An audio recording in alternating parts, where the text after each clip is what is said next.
प्यार से कहना धन निरंकार जी। और सज्जनों, जैसे हम सभी जानते हैं कि शेरनी का जो दूध होता है वो सोने के पात्र में ही ठहरता है, अन्यथा किसी और पात्र में रख दिया जाए तो दूध उस पात्र में नहीं ठहर सकता। अब प्रैक्टिकल में देखा जाए तो पीतल भी सोने की भांति ही दिखता है, सोने की भांति होता है। अगर उसमें हम शेरनी का दूध को रखते हैं तो क्षण मात्र में वहाँ से हट जाएगा।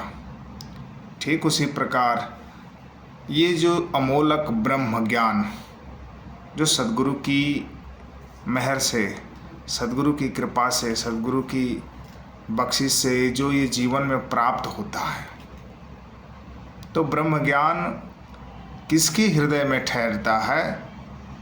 जिस मानव के अंदर दया होती है, प्यार होता है, नम्रता होती है, सहनशीलता होती है, जो मानव को कदर करता हो, मानव का सम्मान करता हो, ऐसे सज्जन मानव के हृदय में ये ब्रह्म ज्ञान ठहरता है।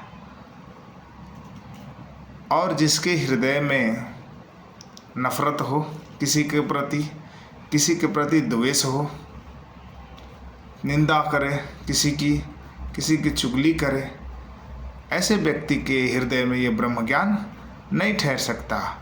और ये सबके नसीब में भी नहीं होता, क्योंकि इसका रामचरितमानस में भी प्रमाण देकर बताया भी गया। राम 4 भाई थे, जिनका नाम आप भली भांति जानते हैं का राम था, दूसरे का भरत था, लक्ष्मण था और शत्रुघ्न था। लेकिन गुरु वशिष्ठ जी की कृपा भगवान राम पर ही हुई।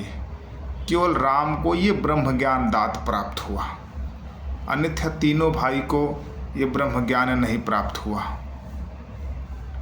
दूसरा भी प्रमाण है उदाहरण के साथ। अर्जुन 5 भाई थे, युधिष्ठिर, भीम, अर्जुन, नकुल और सहदेव। लेकिन भगवान श्री कृष्ण की कृपा केवल पार्थ अर्जुन पर हुई और अर्जुन को ही अमोलक ब्रह्म ज्ञान प्राप्त हुआ। तो ये सबके जीवन में ब्रह्म ज्ञान नहीं होता। जिसका ये कृपा कर देता है, जिसके ऊपर ये खुश होता है, उसी को ये ब्रह्म ज्ञान प्रदान करता है।